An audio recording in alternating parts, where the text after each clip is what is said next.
Good day, ladies and gentlemen. I would like to discuss more on the Ukraine and the attack of the Iranian ships in the Caspian Sea.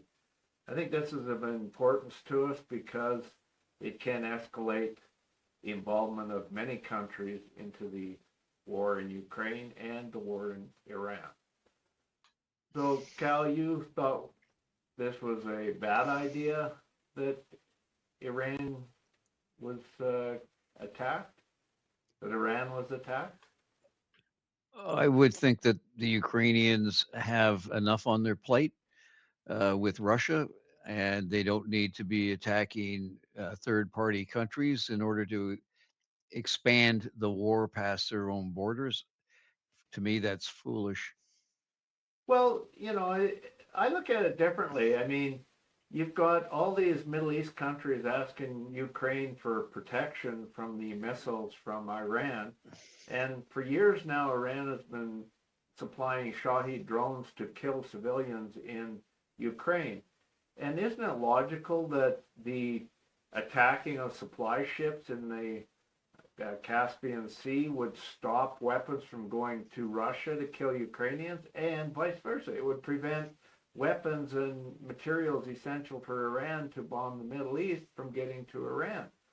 So it seems to be a natural escalation of a sanction or embargo on weapons that are going to kill civilians across the Middle East and Ukraine. So that's my position. I see it as very strategic by Ukraine, and I think it caught Russia and Iran's pants down that they would even do that. So I think it was a shock to Russia, a shock to Iran, and you really haven't heard much in the news about it. That's why I thought, it was a great topic you chose to discuss it, because the ramifications are pretty significant. Does Ukraine have the ability to do such attacks and maintain its defensive position against Russia? I say yes. And I think it's very strategic and smart.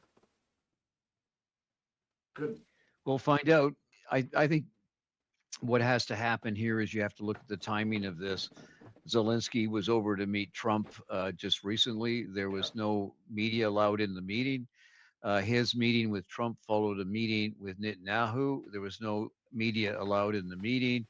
The U.S. and Israel have various unprovoked attacks on Iran. The Ukrainians have been selling or promising to sell drone technology to various states in the Middle East. And the Ukrainians believe that the Iranians are out of missiles and they're safe to attack. Now, if you look at what the Americans said, they said they wiped out the Iranian missile capabilities over a year ago. And then they attacked again and said again that they had wiped out the Iranian capacity to produce missiles, let alone stockpiles of missiles. Then 6 months after that, the Ukrainians believe that for whatever reason, the Iranians have enough missiles to send to Russia. And I think that's a foolish proposition. Why would the Iranians be sending any missiles to Russia after they've been wiped out three times over by the Israelis and the Russians? So I, Well, I think what they're doing is they're taking the opportunity to hit the Iranians when they believe the Iranians cannot hit them back.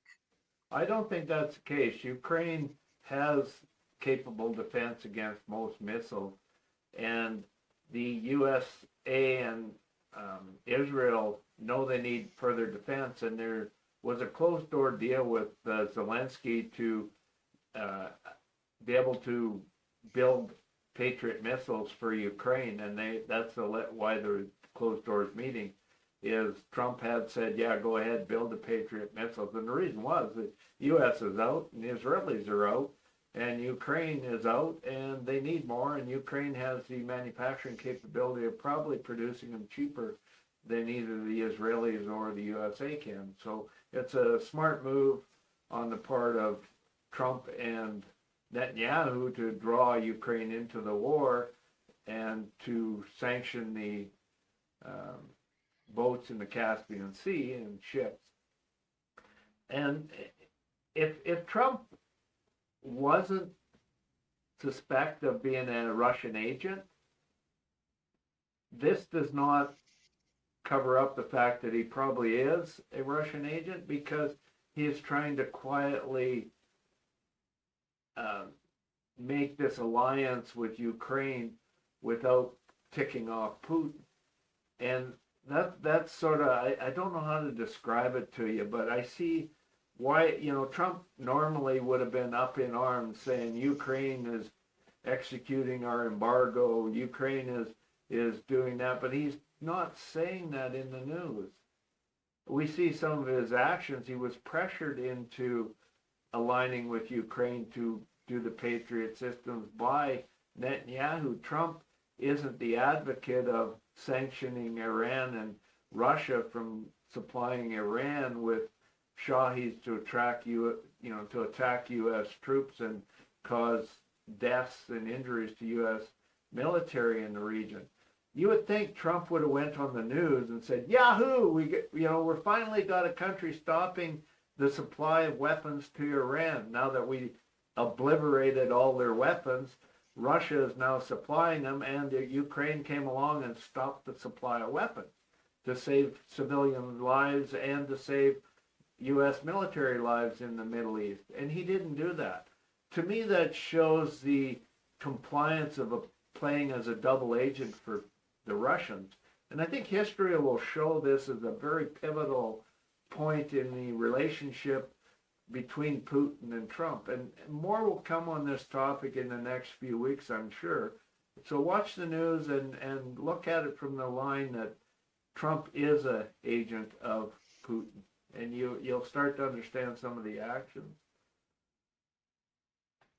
Well, according to Al Jazeera, the Ukrainian Foreign Minister Andrei Sabina called his counterpart, the Iranian counterpart Abbas, I can't pronounce that guy's name, and assured him that the attack was unintentional and that Ukraine had no desire to escalate tensions.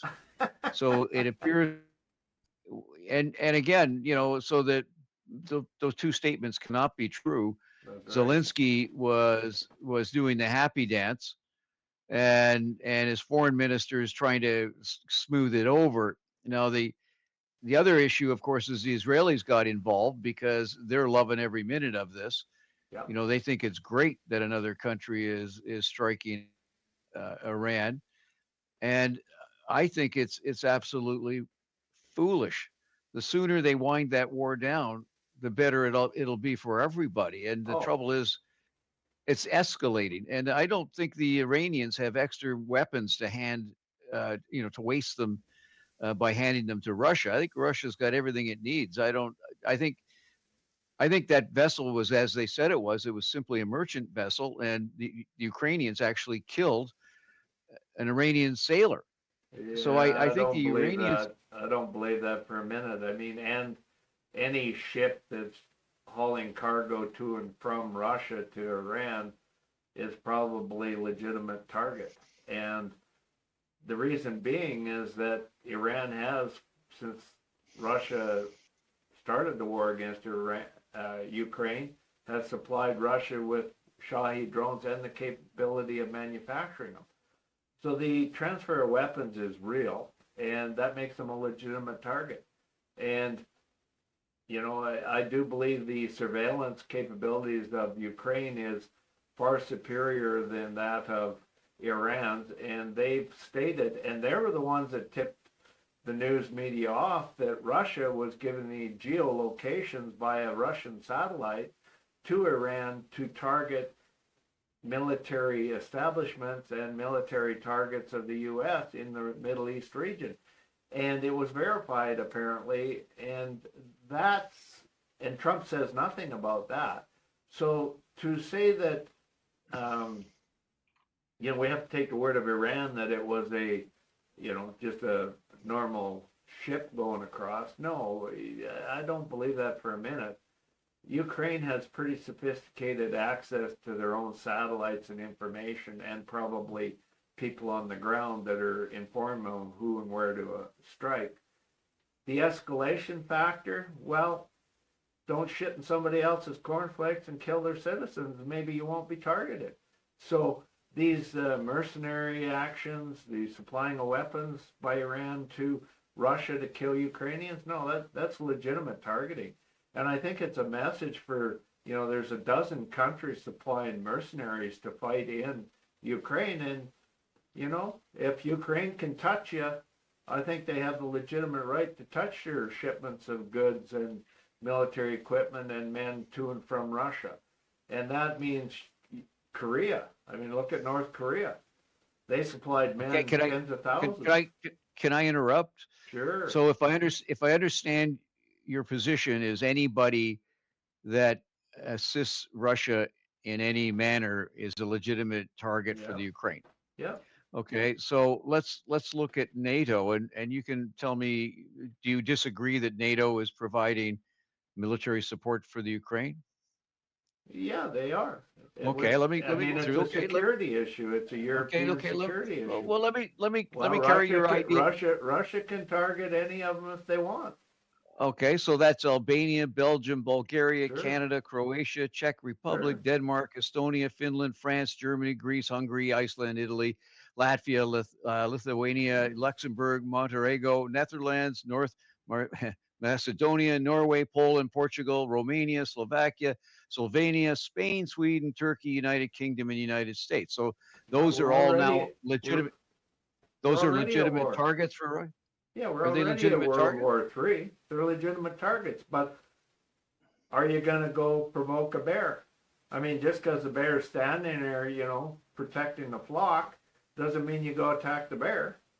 Even a guard dog won't, protecting the sheep from a wolf, he won't go, attack the whole pack of wolves. It's just not going to happen. You'd be dead. So it's a matter of détente. Perspective. It's called a détente. It's you don't want to directly involve the troops against the enemy of my enemy. So you have to use détente. Now, is Russia going to attack UK? Is Russia going to attack France? No, hell, France and UK could wipe up Russia in a heartbeat.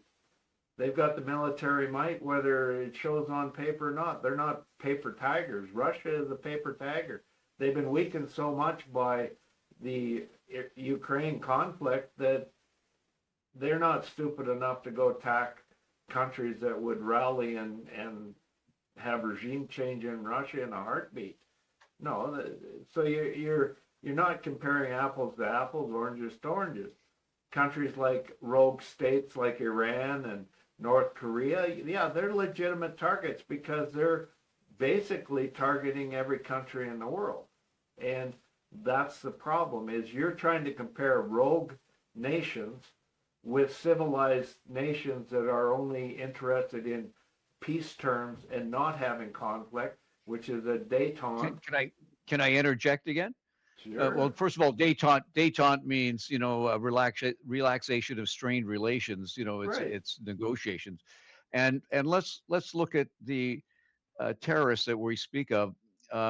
Who attacked whom and wiped out the leadership of which country? Well, we can both agree that Israel and the U.S. are rogue states and need to be sanctioned and embargoed, and that's happening slowly. I mean, it's even Canada is slowly pushing away. We do not want to be associated with the thinking mentality of these Republican terrorists and pedophile protectors. We Canadians are slowly shifting our alliances and trying to find other markets for all our goods. We will never be the same and treat the U.S. the same because of this, large population of criminals and criminal intent and the derogatory treatment of women and taking away women's rights. Canada is not that country, and we're slowly putting a wall up between the U.S. and Canada. It may take a few years so we don't destroy our own economy, but never fear. The age of kneeling to the emperor of the U.S. is done. Canada will not. If Canada was situated anywhere else in the world, and not bordered up against U.S., we would be considered a, you know, a superpower for all the resources and intellect and our fairness and the way we treat people and welcome people. And that's been deteriorating because of our association with the U.S. We are now hate mongers. Our advertising is hate mongering in politics. And that never used to be. We were always a positive, let's build something better type country. And I think we're starting to see that we want to be that country again. We want to be the peacekeepers of the world. We want to be the leaders of sanity and morals, ethics, and standards around the world. And that's something that we as Canadians have to stand up and say enough is enough. No more dealing with these terrorist regimes like the U.S. And when we do deal with them, be guarded when we deal with them. And that has to happen. It is happening. And it can't happen fast enough as far as I'm concerned. But back to the Ukrainian conflict, you're correct. U.S. and Israel, they are the problem. And why aren't we sanctioning and embargoing them? That's a question I'd like to ask Carney. That's a question I'd like to ask all Canadians. Do you think that we should be the leaders of the world and say enough is enough? We need to sanction the Republican regime of pedophile protectors and felon protectors and criminal war crime protectors. We need to sanction them, and in so doing, we need to sanction the Israelis and do it now. And we need to say to Ukraine, quit siding with these fools. We'll back you. If you have to breach patent rights to build Patriot missiles, you're at war. You have the right to defend yourself, break those patents. China breaks all the U.S. patents and manufactures. Russia breaks all U.S. patents they can and manufactures. And Ukraine, when Trump has targeted you and prevented you from having weapons intentionally, even when he wasn't president because he runs the Republican terrorist party, you have the right to make those weapons under international law to protect yourself, and to breach those patents, well, compensate them after you win the war, but protect yourselves. And that should have been done a long time ago. If I was leader in Ukraine, yeah, I wouldn't be letting a patent stand in between me and saving the lives of civilians. I think you're I think you're mistaken. I don't think the Patriot missile system has patents. I think the Patriot missile system is top secret, and you're not going to be able to go to the patent office and get a copy of the the brains of a Patriot missile in order to replicate it. I think when you build it under license, there's going to be a very secure transfer of technology, Well, and I don't think it'll ever happen. well, I they think could have it reverse technologied it. They've got them. They could have made something that fit in that niche with their own technology. I believe that Ukraine had that ability with the aid of Germany, Britain, and France. They could have come up with a Patriot, maybe not exactly the same as a Patriot, but close enough to work in the systems to function just as efficiently, maybe even more efficiently. They seem to be failing on their intercept capabilities, and a few more brains in there might have perfected it even better. So I do believe that they should have acted sooner, but now that they've been authorized to do it, like you said, I got to see it to believe it. Trump does a lot of mouth talking and then pulls the plug out because he's a Putin agent. And that's one of the things you'll notice is that he talks, oh yeah, let's give him the weapons, and then because he's an agent for Putin, oh, we can't give him the weapon. Oh, we delay until Putin has a chance to take over Ukraine. So that's the problem, folks. Not all is what you see with a lying piece of shit like Trump. So you can't trust a word comes out of his mouth. I would suggest that the reason Zelensky and Netanyahu were both in Washington the same week is because they are both competing for whatever the uh, stocks that are left of Yeah. Patriot missiles that the Americans wish to give up.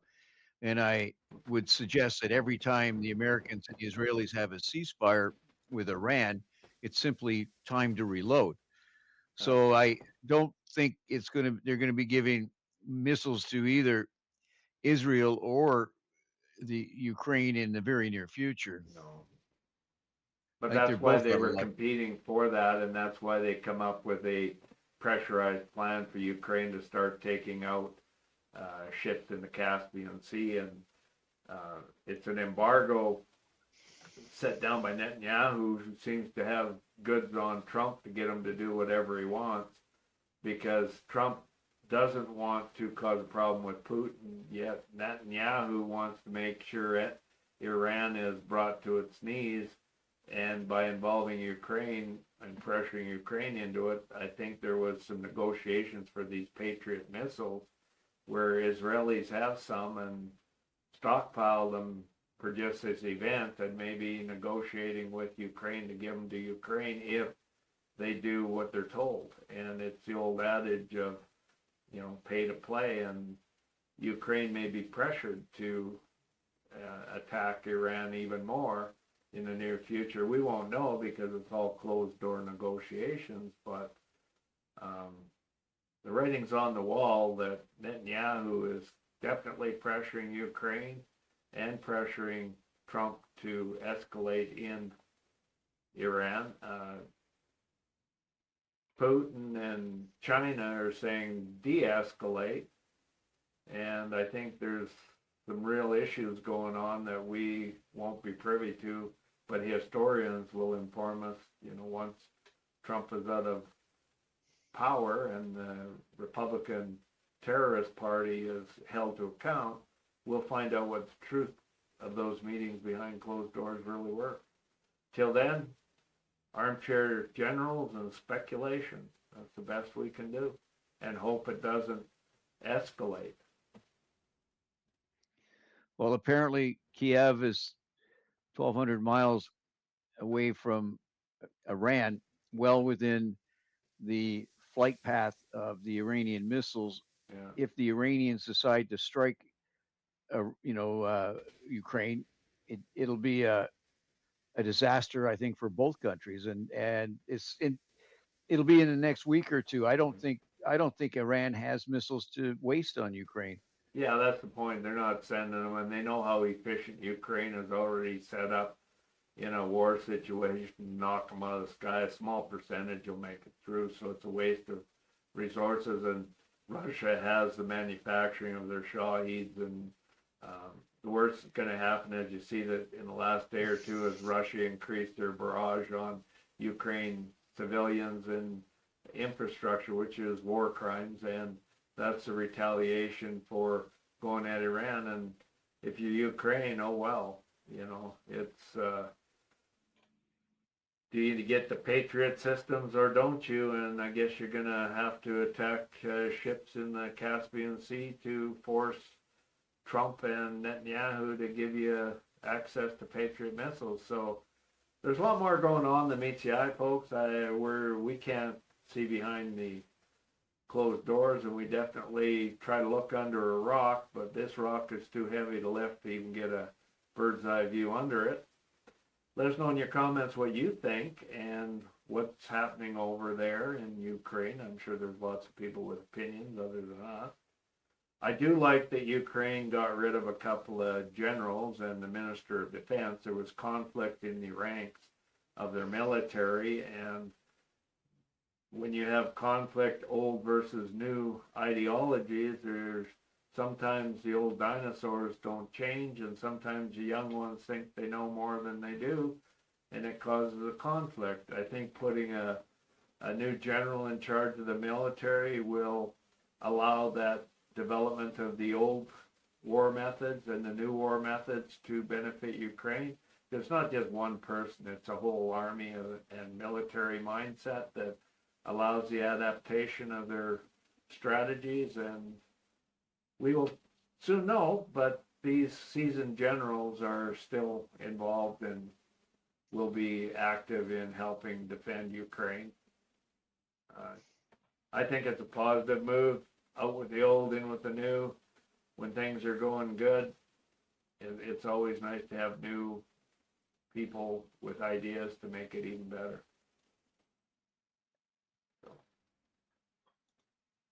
I'm sure you didn't follow I much don't of the general I don't changeout see it. in Ukraine. Yeah, I you know, you're just changing. It's putting lipstick on a pig. You know, you've got problems with manpower, you've got problems with resources, you've got problems with an unelected government, you've got problems everywhere. You got problems with American support, you've got problems with, relations with Europe. Changing the generals isn't going to change the result. Well, it changes the morale of the fighting men that are putting life and limb on the line. I mean, you're going to have lots of casualties, you're going to have lots of deaths. It's always nice to have a change out to give you more direction and more uh, hope for the future. And that's a good thing, always is. And that hope is really relevant. I mean, Ukraine are facing a lot of mercenary forces that are being brought in from all over Africa, North Korea. I'm surprised Iran hasn't supplied military personnel as well. And these mercenaries are a big problem because without the mercenaries, I don't think Russia has enough trained military might to actually expand their war in Ukraine. So that's another issue of that. If I can just get you back to the generals for a second, when a general retires, what happens to him? Well, in Russia, we know what retiring a He goes, general is all he about. goes, he goes, he goes back to his cottage in the country and puts his feet up, right? But what happens to the common soldier when does he get retired? Uh, There's no retirement, and so shifting, the people at the top who never get shot at, who never become a casualty, who never stand up to their knees in muck in a foxhole, well, they they who they never work their are way through the taking. ranks. Cal. These generals are all seasoned on the battlefield, I and that's something and that and and and they earned yes, their way but if up the I ranks. but if I okay, but if I accept that as a legitimate argument that the general has managed to survive previous battles on the front line like a common soldier, Yeah. uh, when did this hot fighting actually start? Well, it's 12 6 years years ago. now. It's been 12 years of fighting Okay, so since, 12 years ago, the top general was out in the field, up to his knees in muck. yeah, some of them were, yeah. I don't think so. I think he was Uh, probably in military college and at well, NATO conferences trying to get elected. well, you should do some more I just research on that. I mean, you're not up on the Ukrainian war as much as I follow it, and um, these generals are, any of them are respected amongst their peers. It's just a change of ideology because it's the young men going to die, and they want more drone use and less rush into a machine gun nest type mentality on dealing with the Russians. And I can agree that drone technology needs to be a more priority. It saves lives, and the younger people know how to use technology better, and this is the way of future wars. So it's not just one general's issue, it's just the perception. And leadership is about having people willing to follow. These leaders had people willing to follow, but they had two different ideologies, and it was causing a conflict. So I think it's a big step forward for Ukraine, and it unifies their military a lot, and you'll see it on the front lines. It'll be more cohesive and coherent strategies that work to save lives of Ukrainians and inflict maximum penalty on the opposition, the mercenaries and the draftees of the Russians. Unfortunate as war is, this war was brought on by Putin. Putin has the ability to stop it, and I do like the attacking of the wildberry facilities. I think that was something Putin never thought about, and it's going to It's hurt it's the like Russians it's enough that they're it's like going to hitting put pressure on their government. it's like hitting a Costco. Yeah, it Yeah, affects big deal. everybody. Yeah, big. Well, You're I cheap shop there. gas. Yeah, I get cheap gas. If you hit the supply hub, yeah, it affects everybody right on your dinner plate, right to your toilet. You can't buy ass wipe. Well, you got a problem, and that brings the problem to a head. And the people of Russia always rise up when it is the worst for them, and it's getting so it's hurting them directly, and the worst for them. I mean, the average Russian recruit only lasts, once they're shipped to the front lines, lasts 10 minutes or something ridiculous. And so your survival rate is not very good. And I think the reality of war, like you hate war, and the reality of war is being brought right to their homes like it's never been brought before. They're looking out their window and seeing smoke in the sky. That's got to send a pretty good message that any one of those drones gets jammed by the Russian military, it could wipe out their house or their apartment. So you got to be very careful. The war was brought to their front step instead of being, 1,000 miles away. Corey, where did you get the statistic that the average recruit only lasts 10 minutes? Oh, that was pumped out there by some propagandist somewhere. That would mean On the you front would. line, when they go to the front line, they don't have a very long life expectancy there. You're talking, 1,000 to 1,500 casualties every day that's documented by drone that Ukraine inflicts on the Russian troops. So, yeah, once you move to the front line, your mortality has just gone, you have a low mortality expectation. And even the Russian soldiers know that. So it's a fact, it's a reality. They're losing 30,000 men a month that are documented. How many aren't documented? So therein lies the problem. War is bad. This is a bad war. Peace and talks should be foremost. But when the instigator of the war does not want to meet, it's win or be damned. They don't care. And like I said, Russia is a war economy. They didn't have employment before they started the war. Now they got lots of employment, and they got fewer people seeking jobs because they're non-existent. They've been wiped out in the conflict. So in terms of the economic boost to Russia, it's helped. And that's probably the underlying motive is if they stop the war, they're in such bad shape, their economy would tank and they couldn't recover from it. And that would be the end of Russia as we know it with its republic, because each republic would have to look after its own best interests. So it could very well be the demise of Russia, just the same as USSR spread its resources too thin. And this is a possibility. That's why the war isn't going to be stopped. The young people in Russia have to rise up and say, we don't want this. Just like Ukraine rose up and said, we don't want to be part of Russia.